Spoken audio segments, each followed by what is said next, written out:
길고양이는 살아난다고 해도 앞을 보지 못하고 제대로 먹을 수도 없기에 가엾은 고양이의 앞날은 장담할 수 없었습니다. 숨이 끊어지지 않고 산다고 한들 죽은 목숨이나 다름없으니까요. 그럼에도 불구하고 원장님은 고양이를 살려보겠다는 강한 의지를 다졌습니다. 고양이가 사람 때문에 상처를 받아 목숨을 잃을 상황에 처해 있지만 사람의 손길로 다시 생명을 되찾을 수 있다면 고양이에게 진 빚을 갚는 게 아닌가 하는 생각이 들었기 때문이랍니다.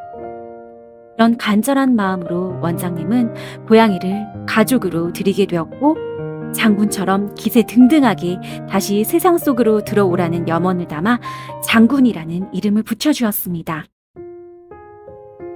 장군이는 2, 3일이 지났지만 미동도 하지 않은 채 초점 잃은 눈동자로 누워 있었습니다. 최대 난제는 교통사고로 잃은 두 눈을 감지 않고 그대로 두면 통증이 심해지고 괴사가 진행되어 안구 자체를 잃을 수 있다는 점과 너덜거리는 턱으로는 그 어떤 음식도 삼킬 수 없다는 점이었습니다. 그냥 두고 볼 수만은 없는 상황이라 장군이를 위한 수술 방법을 연구했습니다. 두개골이 조각나 있는 상황이고 턱도 여러 개로 쪼개진 상태라 대대적인 수술이 필요했고 기존 방법으로는 역부족일 거라는 생각을 하여 수술 방법을 고심하며 계획하게 되었습니다.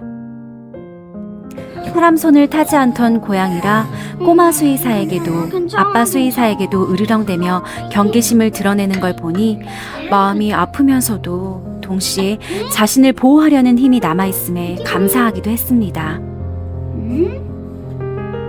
장군이 이제 수술 곳이니까 쉬어.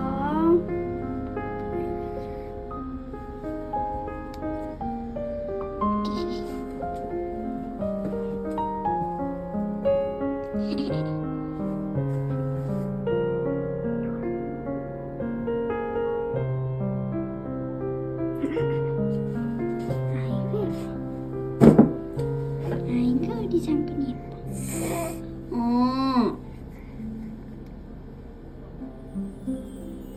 안녕. 쭉 처져 살아있는 건지 죽은 건지 장군아. 알 수도 없는 상황.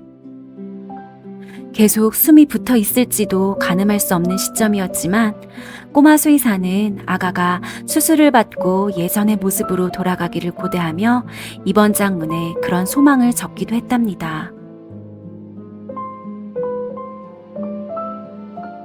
아가 장군 장군아 왔어.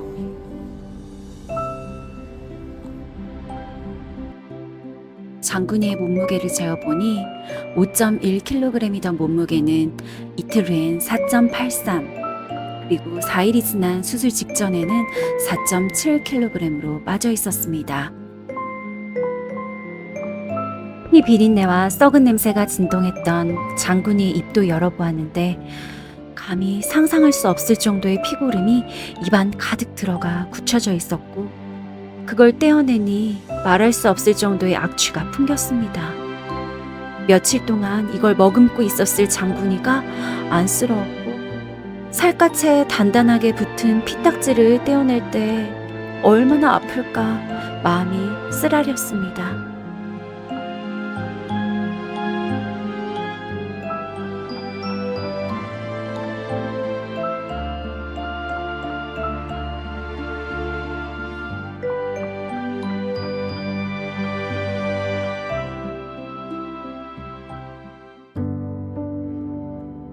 입안 소독을 마친 뒤 생리식염수로 세척을 해주었고 본격적으로 수술을 시작하였습니다.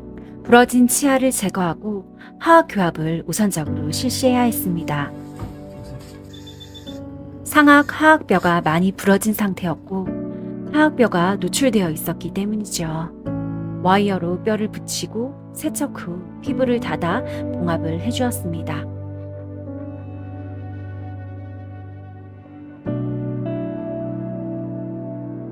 시신경의 손상으로 시력은 잃었지만 염증으로 인한 안구의 퇴축을 막고자 안검 봉합으로 안구 형태를 잡아주기로 했습니다. 안구 각막이 건조로 딱딱하게 변하지 않게 하기 위해 안건 플랩을 실시했죠.